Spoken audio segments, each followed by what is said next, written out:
Introduction. We live in a very stressful world. You probably don't need me to remind you of that fact. Why are we so stressed out? Why do we feel so much pressure? Why does it seem like contentment and peace are so hard to find? Well, for most people, they simply just have too many duties, responsibilities, distractions, and routines taking up their time and attention. If you were to slice and dice and dissect your daily schedule, you probably would fit into this category as well. There's just so much that you have to cram into your mind every single day. It is no surprise that a lot of people develop the following symptoms of stress. They have short attention spans. When they read stuff online, they can barely pay attention until another item shows up on their Facebook timeline, and they forgot about the stuff that they were reading before. They don't really read materials, they just scan. That's how short most people's attention span is. Next, stressed out people overreact emotionally.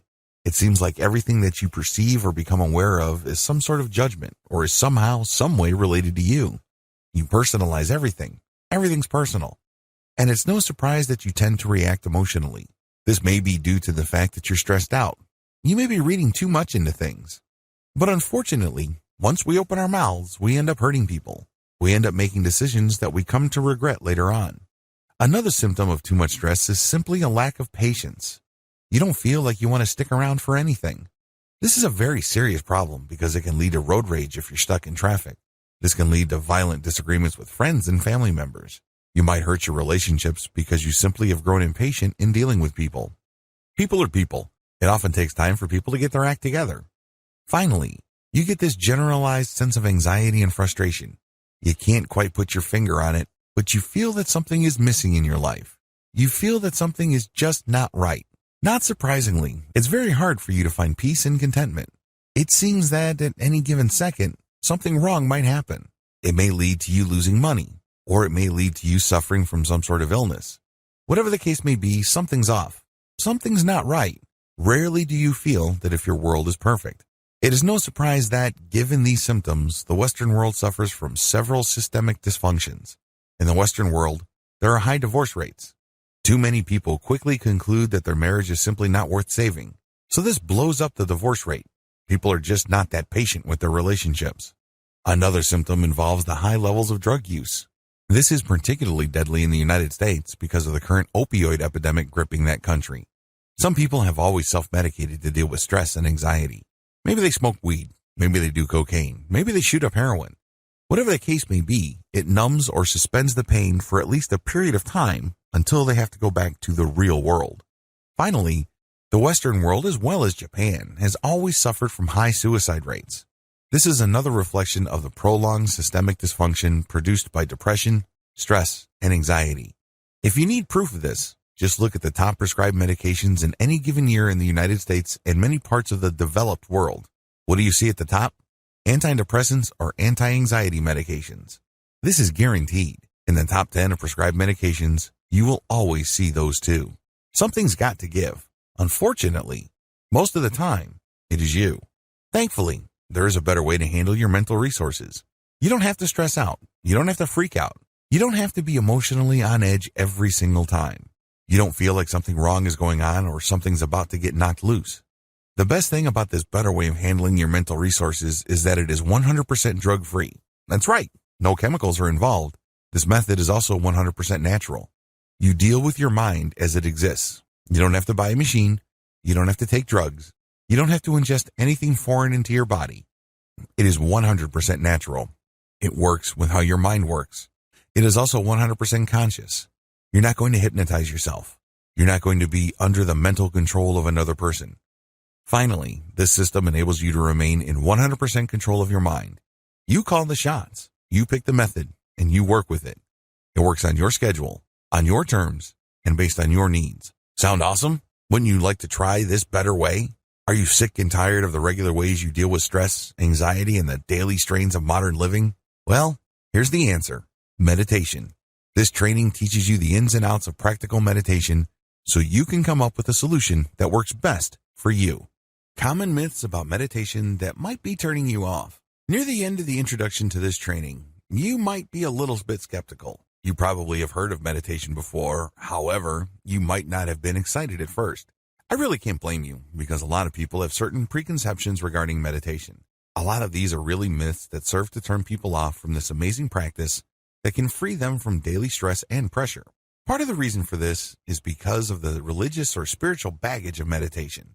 After all, meditation was pioneered in the East in the specific context of Buddhism and Hinduism. This cuts against the grain with most people from the West. Most Westerners are secular. It's no surprise that a lot of people are turned off by the spiritual or mystical reputation of meditation. But this is not the reality of meditation. Here are 8 myths that might be holding you back about meditation. Learn to recognize these and hear the truth about meditation so you can make a real informed choice. Myth number 1, you have to be religious for meditation to work. According to this myth, you have to be a Buddhist or a Hindu for meditation to work for you. Absolutely wrong. Meditation works with how your mind naturally processes stimuli. It doesn't need religion. It doesn't need spirituality. You just need to tune in to how your mind is already working. Myth number 2, you have to believe for meditation to produce benefits. You don't have to believe in anything. You just have to go through the steps of meditation because meditation works with how your mind works. It's kind of like redecorating a room with existing furniture. The furniture is already there. You just need to rearrange the furniture so it produces better effects. You're not imagining stuff for the process to work. You're not forcing yourself to change what you believe in for meditation to produce results. Myth number 3, you are fully unconscious when meditating. This is an absolute lie. A lot of people are under the impression that meditation is really like some variation of sleep and you're hypnotizing yourself or entering some sort of altered reality. No, this is not true. Real, practical meditation is actually the precise opposite. You remain fully conscious. However, you train your consciousness to purify its focus. It leads to a very empowering feeling because you start becoming more mentally disciplined. This is the complete opposite of just simply being unconscious.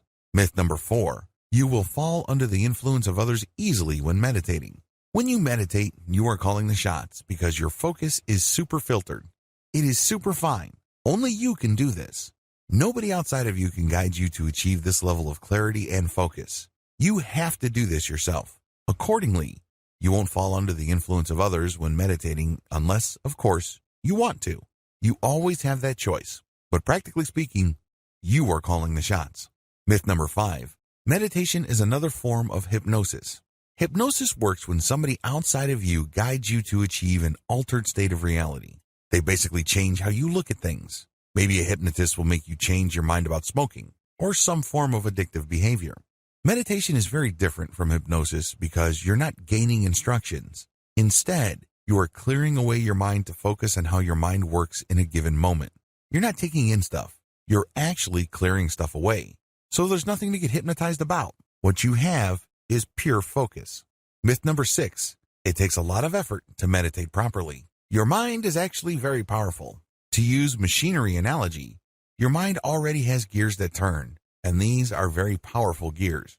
You have to understand that you navigate reality with your mind. It's how your body exists in reality.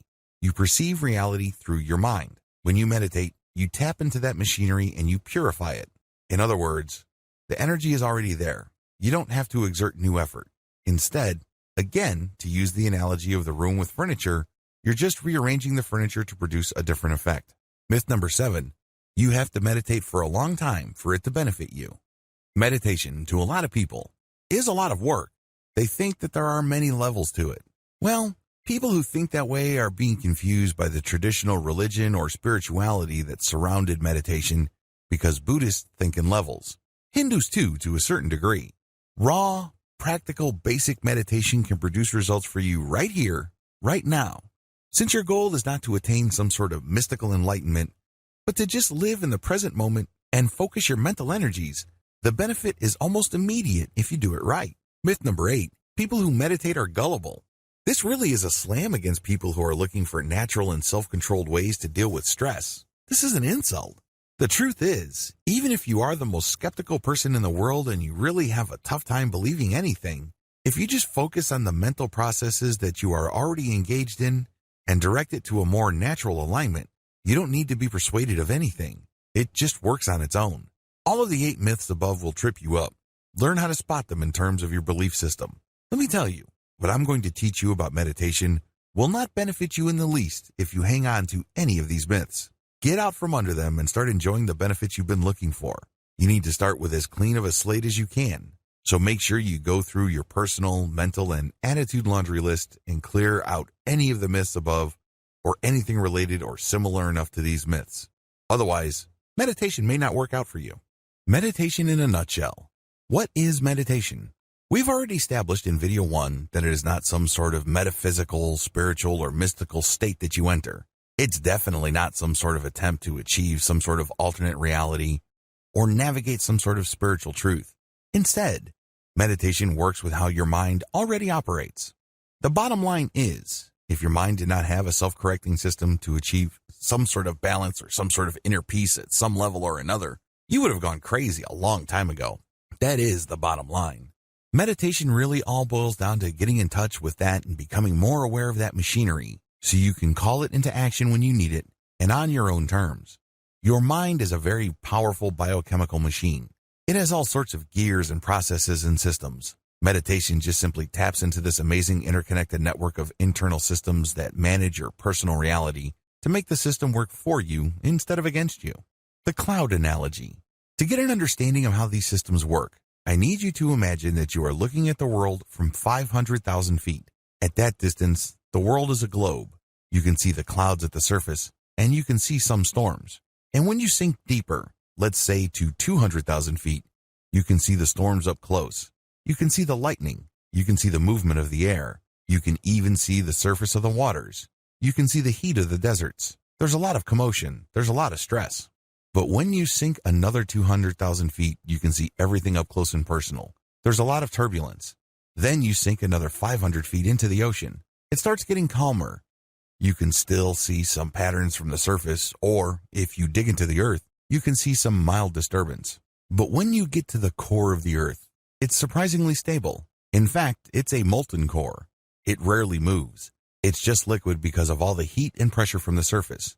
But it is very, very stable in the center of the earth. Your mind is the same. When you drill down enough, things get calmer and calmer, despite how traumatic, turbulent, and stressful the surface areas of your mind become. When you get to the core, you can take a lot of comfort from the fact that it will always remain calm. It has to be this way because, as I said earlier, if humanity did not develop in such a way that our minds have some sort of self-correcting system that's always stable, we would have died as a species a long, long time ago. Meditation is all about getting to your core.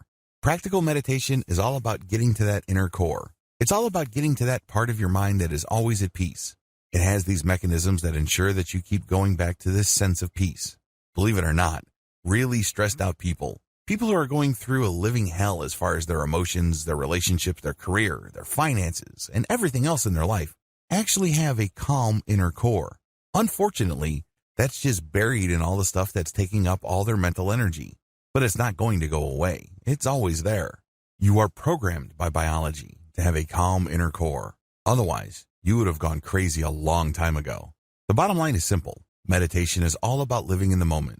That is where we reconnect with our calm inner core. Here's the twist, though. Meditation is an art, not a science. If meditation was a science, like some sort of equation that you just plug in variables into and you will get the same predictable result, then we wouldn't be here. But unfortunately, it is personal in nature because you have to go through the process of making choices to clear up your mind so you can lock in on the present moment. That's how you reconnect with your deep, abiding inner core of calm and serenity. Now, with that said, although meditation is an art and not a science, it's been scientifically studied thoroughly. In fact, there are at least 200 peer-reviewed, hardcore scientific studies of meditation. A lot of this was done in the 1970s. Meditation has a lot of scientific benefits. I will go into that in the next video. But don't think that what I'm going to be teaching you is some sort of an experimental or completely new method. No, its effects have been known for quite some time. In fact, in many parts of the world, it's been practiced for at least 1,000 years. The top 10 benefits of meditation. If you're going through this training, chances are you already want to try your hand at meditation. There's a high probability that you probably already know some, if not all, of the 10 major benefits of meditation.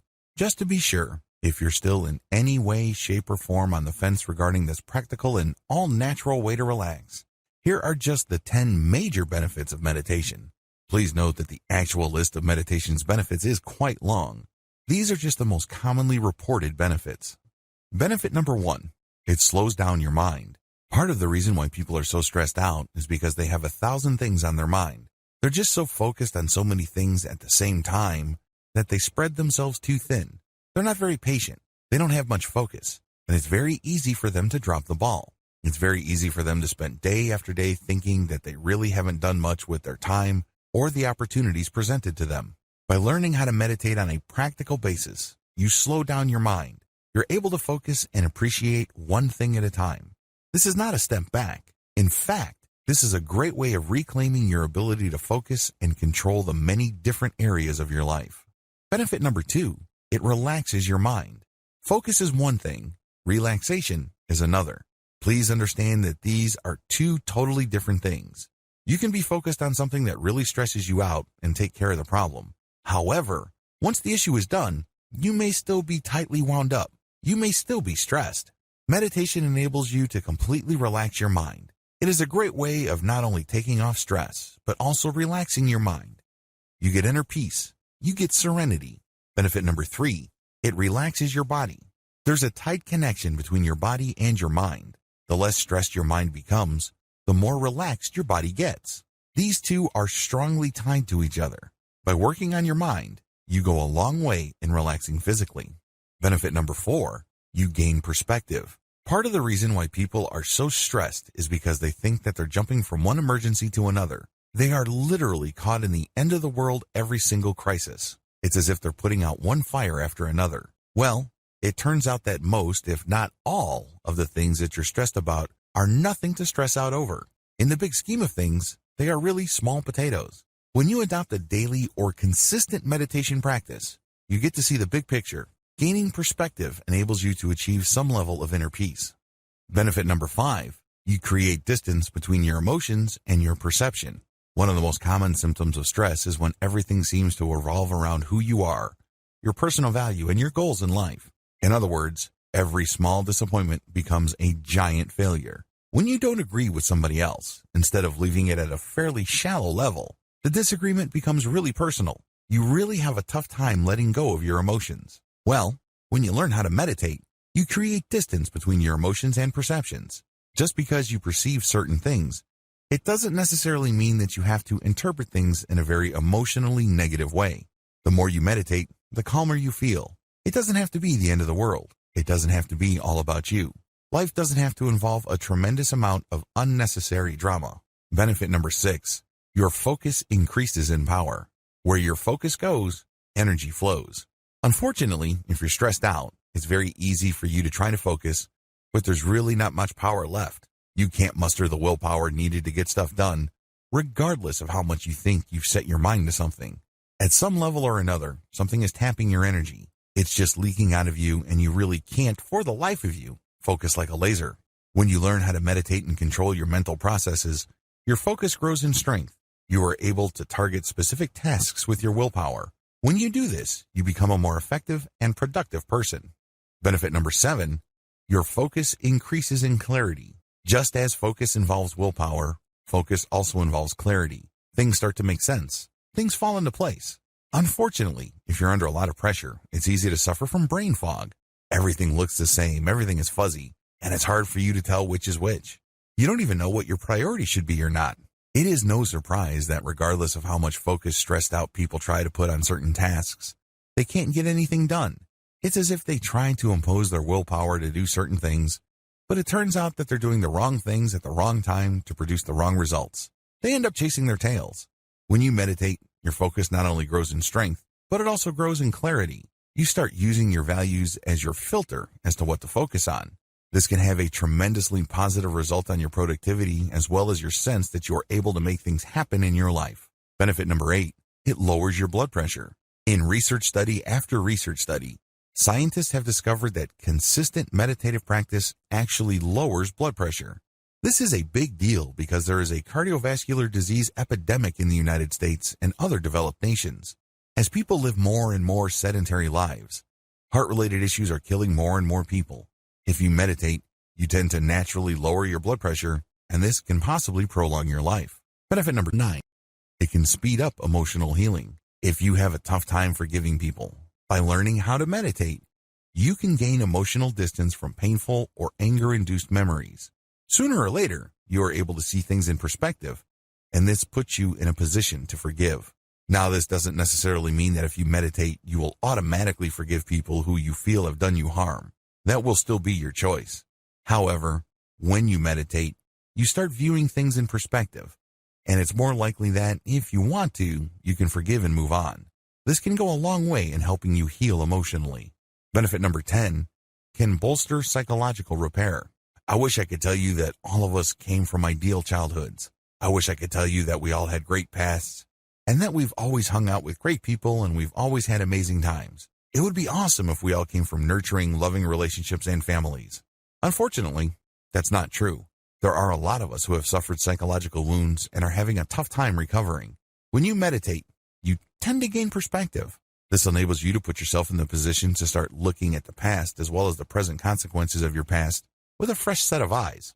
If you feel that you've been victimized, if you feel that you've been harmed in the past, it doesn't necessarily mean that you have to continue looking at yourself the same way. Again, just like with speeding up emotional healing, meditation only puts you in this position. You still have to choose this benefit. This doesn't happen automatically. Keep the 10 benefits above in mind if you're still hesitating or feeling apprehensive about meditation. While it is a commitment, please keep in mind that in most cases, its advantages definitely outweigh whatever real or imagined disadvantages people may see with a meditation practice. Practical versus esoteric meditation. In the first video of this training, I outlined the common myths that tend to hold people back from adopting a personal meditation practice. It really all boils down to a sense that meditation is somehow, some way religious, mystical, or some sort of superstitious practice. We live in a very secular time. We'd like to believe that we are guided by reason and science. Given this context, it is entirely understandable why people have second thoughts about meditation. A lot of this really flows from the dichotomy between practical and esoteric meditation. Esoteric meditation is really the historic practice of meditation. In this context, meditation is practiced in connection with some sort of higher religious goal or some sort of mystical objective. If anything, meditation is not the centerpiece. Rather, it's just a side practice to what should be the primary goal, which is to attain some sort of enlightenment or some sort of spiritual release. Esoteric meditation. Esoteric meditation is rooted in Eastern philosophy. The whole idea of Eastern philosophy is that life is suffering, or that there is such a thing as karma and eternal rebirths. The whole point of any kind of spiritual exercise is to gain a perspective that enables people to break out of this eternal series of birth, suffering, death, and rebirth. Meditation has historically been associated with this thinking because meditation is one practice that enables people to start seeing life from a completely different perspective. This would enable them to think, talk, and behave differently enough for them to break the pattern of karma or the attachment that keeps them trapped in that mystical circle of birth and rebirth. As you can tell, this involves a tremendous amount of religious and spiritual concepts. There is chanting. People who practice meditation in this context say Om, Om, or they use some sort of spiritual mantra. They also engage in yoga and other physical exercises that have spiritual connotations. Practical meditation. Practical meditation simply strips away all the esoteric, religious, spiritual, and mystical layers of meditation. Instead, it looks at the meditative practice based on the core mental processes that enable people to self-repair to such an extent that they do not go crazy. In other words, instead of dwelling on the surface differences, practical meditation goes to the structural components of the meditative act itself and strips away anything that is unnecessary. It also focuses on one non-religious, non-spiritual, or non-mystical goal, which is to achieve focus in the present moment. We're not even talking about peace. We're not even talking about some sort of inner serenity, harmony, and what have you. Although those emotional states and experiences can and do happen, practical and fully secular meditation is all about achieving some sense of mental clarity in the here and now. There's no past to worry about and no future to obsess over. The bottom line with practical meditation basically strips away all that is extra or historic and cultural about meditation. It goes to the basics. The basics really boils down to learning how to focus on the present moment. Nothing before, nothing after. It's all about right here, right now.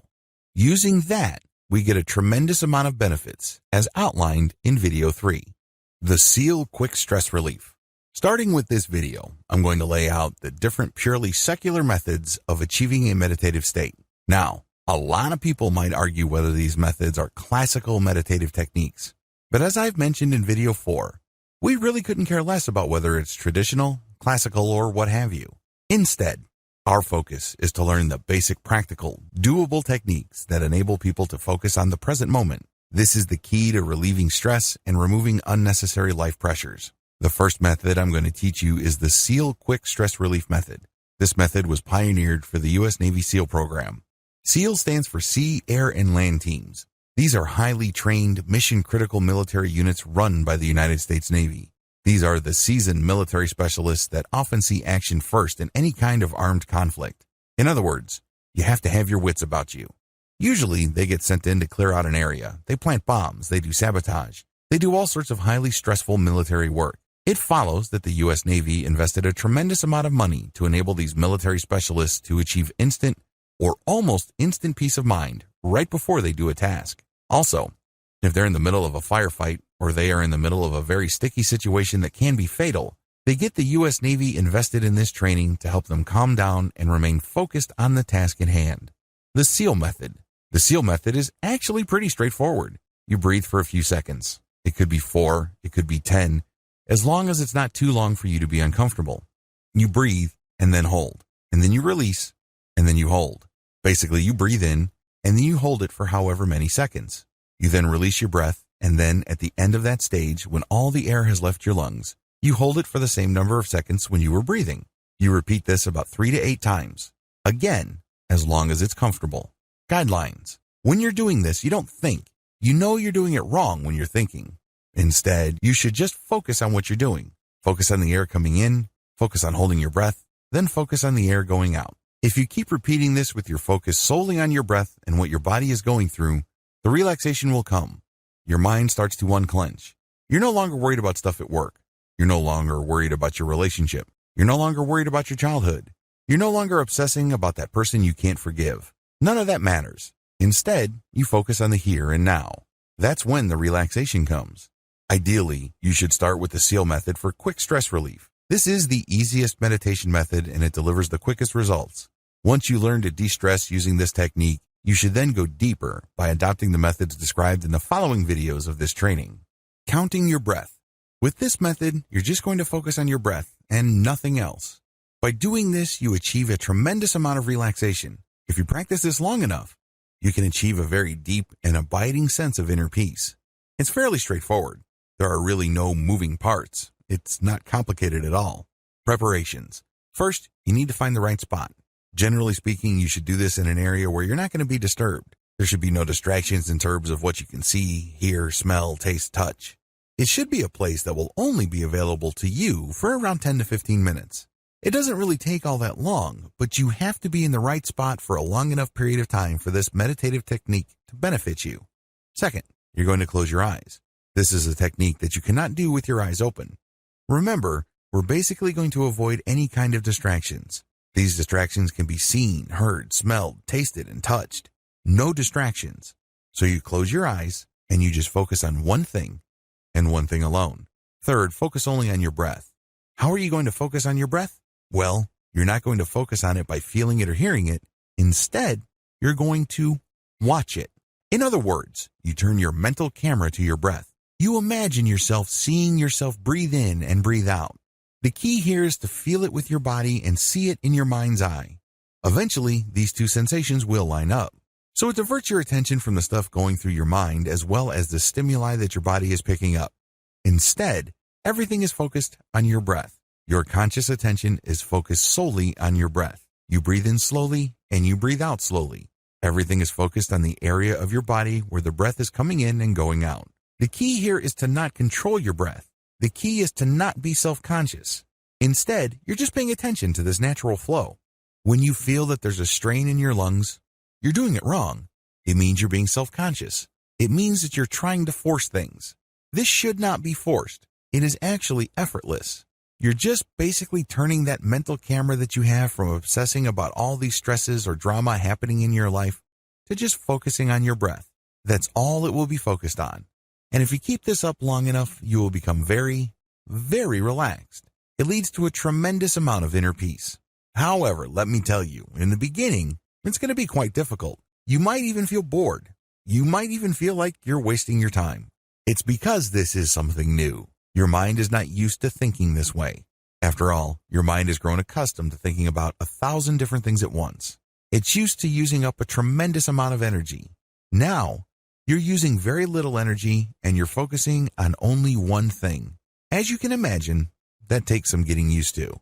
The good news is it's worth doing because the calm and relaxation that you get will be priceless. Present sense mindfulness.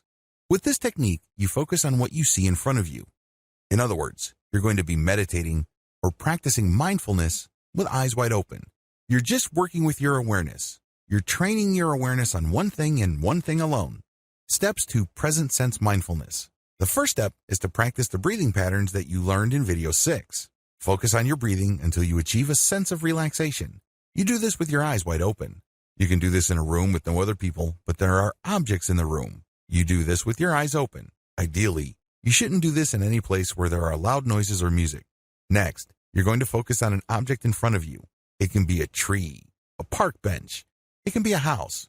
It doesn't really matter. What's important is that you put all your focus on that one item alone.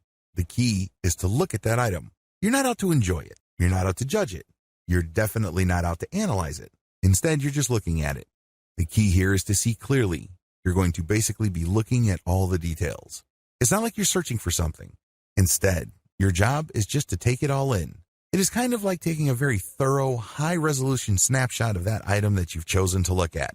Next, once you have determined that you have seen all there is to see about the object, the next step is to pay attention to what that object would smell like, taste like, feel like in terms of texture, and what it would sound like. In other words, you sense it in 3 dimensions. You take it in with all your senses. This enables you to lose your focus on everything else. When you do this, your mind is being filled with the stimuli of that object and that object alone. You have no space left for stuff you have to worry about at the office. You have no mental resources left for that time when your best friend stabbed you in the back or did something that made you hold a grudge for a long time. All that stuff gets pushed out. Instead, you're just cramming all the sensory data that you are willfully taking in based on that object that you have chosen in front of you. This enables you to lose focus on everything else and focus on that thing in front of you. This enables you to reset how you normally focus on things in your life. The reason why you're so stressed out is because you're hanging on for dear life onto so many different things, and they layer on top of each other. And at the end of the day, all this willpower and this mental energy is just basically wasted because you're hanging on to so much stuff. When you practice this meditative technique, you push a reboot button for your mind and let go of all that stuff that you're clinging to. And instead, you just fill it with the stuff that you take in and that you flush out. Eventually, this leads to mental hygiene because you will develop the mental discipline to zero in on an issue or a set of data for however long it takes to produce. Let's say at work or in an argument or even dealing with a relationship, and then let go. Watch your emotions like clouds. Once you have done the previous meditative practices, the next step is to meditate in such a way that you let go of emotional attachments. Let's get one thing clear. Part of the reason why we're all so stressed out and anxious is because our memories are not emotionally neutral. When we perceive certain things, we tend to react a certain way because we have been trained by past experiences to respond that way.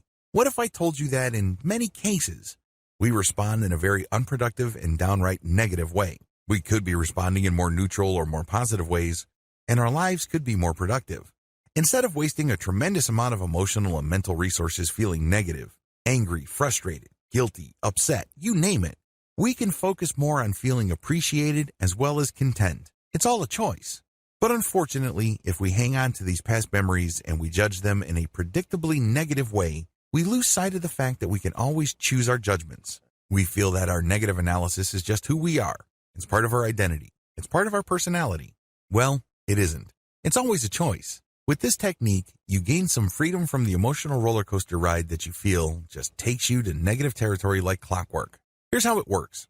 Step number 1, count your breath. Go back to the earlier video where I taught you how to count your breath. Watch your breath. Count it.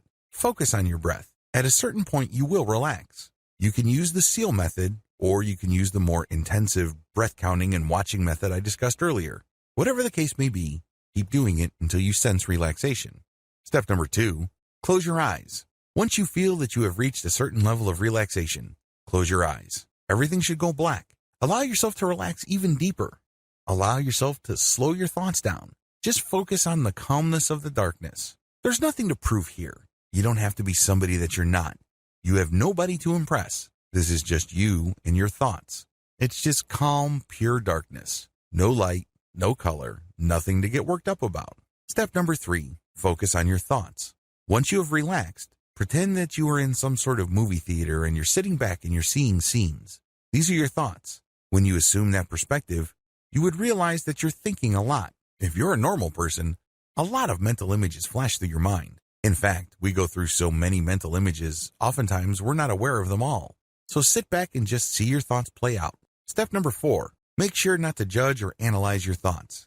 Here's the thing that you will be doing differently. Most people have no problem seeing mental images flash through their mind. But the problem is, once that happens, they get all emotionally caught up.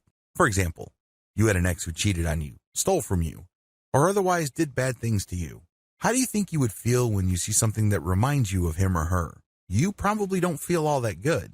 Now with this technique, when the mental image or the picture or the likeness of your ex comes to your mind, your rule is that you let the image flash, but you will hold judgment. You're not going to analyze it.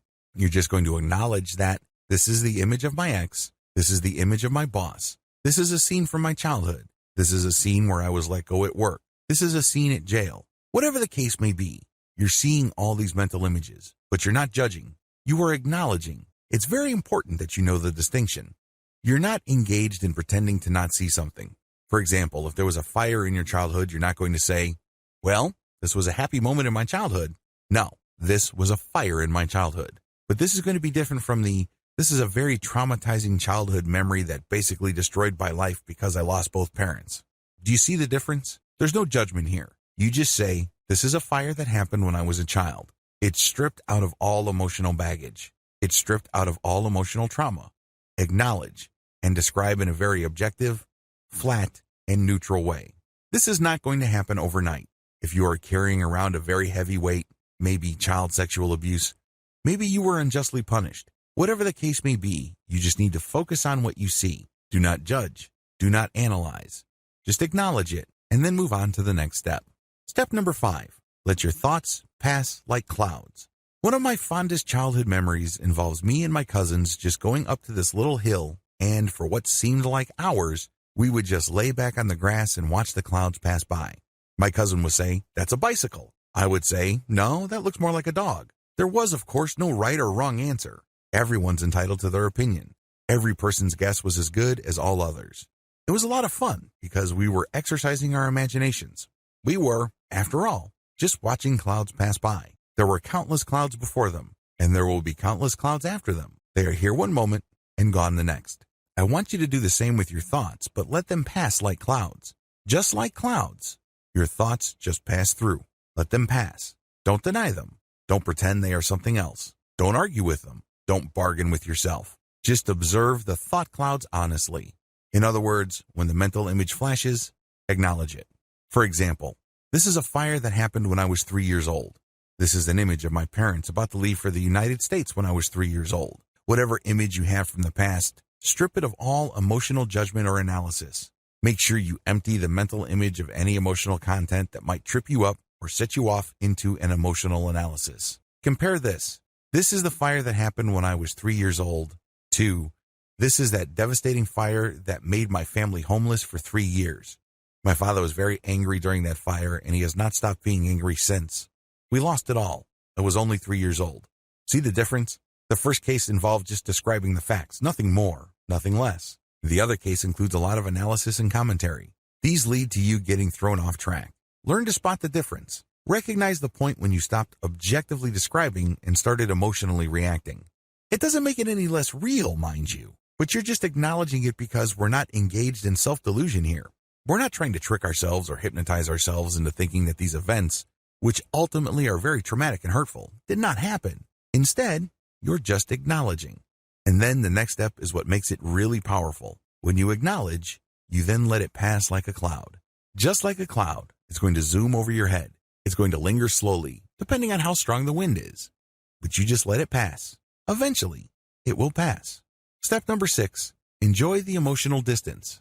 When you repeat this over several weeks, you start noticing emotional distance. Mental images, memories, or what have you, that used to throw you off track no longer do.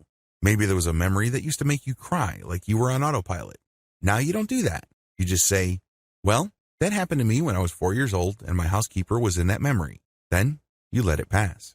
Well, that happened to be, and my boss said something and I was let go and I found another job.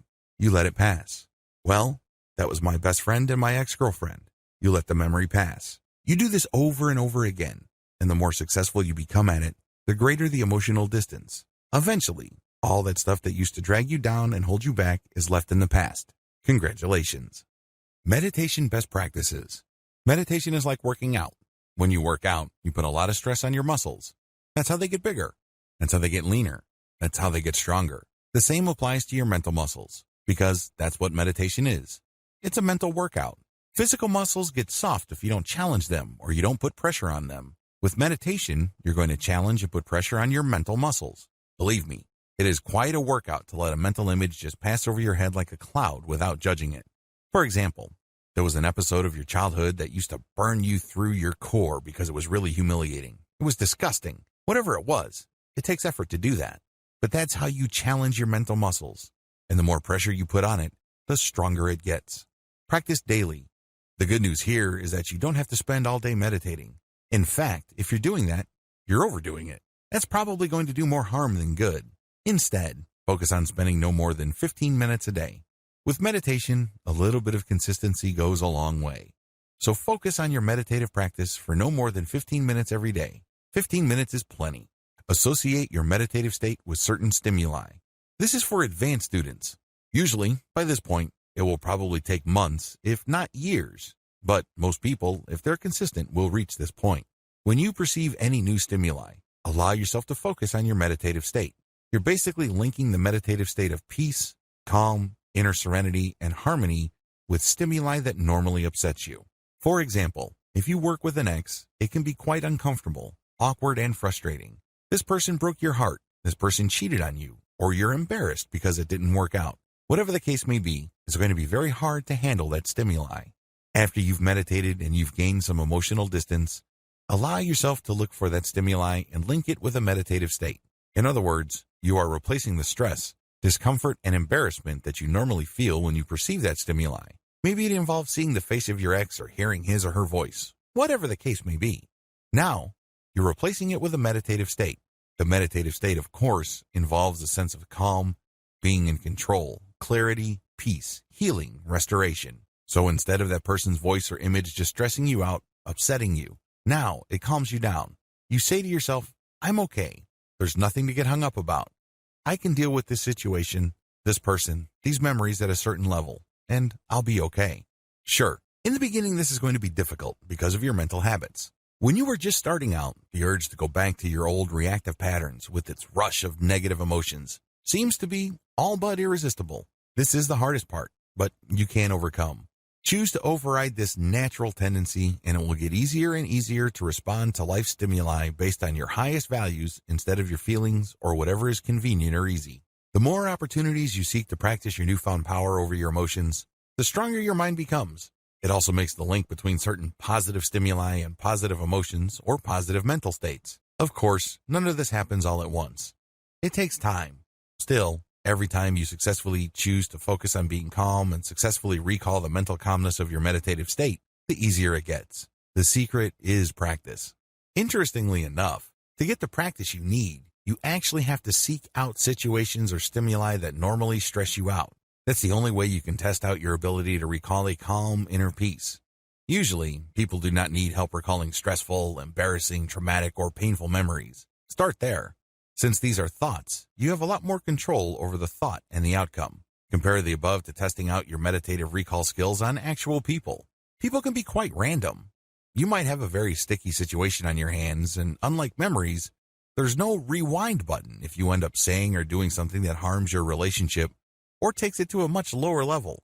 Regardless of how you do it, give yourself the opportunity to consistently test out your ability to recall that state of mental calm, serenity, and peace. In that special space you have built for yourself within your mind, there's no need to prove anything. You don't have to be somebody else. There are no painful memories. There is no worrying future. Instead, you just have calm in the here and now. Understand that you always have this available. Get some hope from this fact. Call this link at will.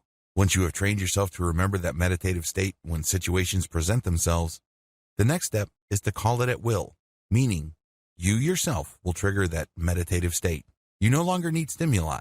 That's when you have reached a higher level of practical meditation, because that sense of calm, release, and objective distance that you feel with your emotions pretty much persists on a 24/7 basis. You only need to choose to call that meditative state to being, and it happens. You now know it like the back of your hand. Conclusion. All the things that I've taught you here are the product of several years of meditation and mindfulness practice. There are lots of pitfalls. There are lots of dead ends. There are lots of false leads and false positives. I've weeded all those out, and I've presented to you meditative practices that work. However, these materials will not work for you until and unless you commit to doing them. It's really important that you go through this training in order. Don't skip. Don't jump ahead. Focus on it one step at a time. This way, you will be able to fully benefit from the techniques that I have described in this training. It is also important that you focus on consistency. A lot of people think that meditation is just another activity that they engage in because they're looking for a result. They are looking for some sort of solution. While that may ultimately be the truth, please understand that you must look at meditation and mindfulness as ends in and of themselves. In other words, they're not just means to an end. They don't just enable you to go where you really want to go. Instead, they must be your destination. They must find some sort of value in doing them. That value must be in the act itself. If you're able to do this, then it becomes part of you. It becomes part of your personality in addition to your daily routine. You will then be able to put yourself in a position where you will level up your ability to focus, stay in the present moment, achieve emotional distance and emotional clarity. Ultimately, it's all a choice. You have to exercise that choice. You have to be responsible for yourself, your thoughts, and your actions. Do it today. One of the most common problems I've noticed people experience with meditation is the fact that they feel that they would be able to do it only when things are right. They feel that they have to feel a certain way. They think that certain conditions have to be present in their life for them to do this. What you're doing is you're just giving yourself excuses to not start. I'm telling you, if you don't even get yourself to start, you are failing. You're not dealing with your stress. You're not getting your life back. You're not setting things in order as far as your mental peace and tranquility are concerned. You're achieving nothing. You might be thinking that you're researching book after book about meditation, but what you're really doing is just giving yourself an excuse to not start. You have to understand that when it comes to any kind of profound personal change, our number one enemy is ourselves. The paradox of self-sabotage. I know it sounds kind of weird. You know how frustrated you are. You know that you feel that something is missing in your life. You know that you're not fully content. You understand that meditation can help you achieve some sort of balance. You understand that meditation can lead to a greater sense of inner peace. Why in the world would you want to get in the way of that? Why in the world would you want to sabotage that? Well, it's actually quite simple. We're all creatures of habit. We get accustomed to things. We grow attached to things. Once you do things a certain way and you think about things a certain way, you feel that you're stuck in that pattern. You feel that you're not capable of going outside of that pattern. I know it sounds weird, but you know that you're not really all that happy. But ultimately, at some level or another, most people would rather deal with the devil they know rather than roll the dice and take chances with something better. They know they're not happy. They know that things could be so much better, but they're afraid of trying something new. These are the issues that you have to confront with. They will crop up sooner rather than later. I share them with you and I shine a light on them at this point in the training so you can spot them a mile away. Understand that when you start bargaining with yourself about why you should not meditate at the appointed time, you're basically giving in to this. This is all too predictable. This is to be expected. Now that you know that you're going to be playing all sorts of games with yourself, stick to your resolve. Stick to the game plan. Understand that there's a lot at stake. You're trying to get your life back. You're trying to gain control of your emotional and mental processes. You can be so much more productive, and you can be so much more effective if you overcome your old patterns. Unfortunately, if you allow yourself to make all sorts of excuses and justifications to go back to your old way of thinking, you give up a tremendous future for convenience. You've grown to love your chains. One of my favorite philosophers in college was the French Enlightenment thinker Jean-Jacques Rousseau. Rousseau said, "Man was born free, but everywhere he is in chains." This quote, of course, is all about political philosophy, but Rousseau was absolutely right on a personal level. We are born free. We are born with a tremendous amount of possibility. We are born with a tremendous amount of personal power. We have it in us to do great things. If you are doubtful of this, just think of the great thinkers, builders, and innovators of this world. Think about people who managed to build vast fortunes even though they were born with nothing. People have potential. All of us do. If successful people can succeed, you can too. How do I know? Well, each choice you make is an exercise of power. You have all this unlimited potential in you, and it all flows from the fact that you have a choice. Your choice gives you power of the things you think about, talk about, and the things that you think you are capable of doing. But the reason why you feel so powerless, so limited, so small is because you've allowed yourself to live in a neat, tidy little box. This box indicates what you can and cannot do. This box indicates what you are, what you're about, and what you are not. Nobody put you in that box. You chose to be in that box. You chose to live in a mental prison. It's as if everybody's walking around with this tremendous amount of personal potential, but they're looking at their chains. They're saying to themselves, "I'm a victim. I'm wearing these chains." Little do they know that the key is in their hands. Understand what is at stake. You have no excuse. You only have choices. I wish you nothing but victory.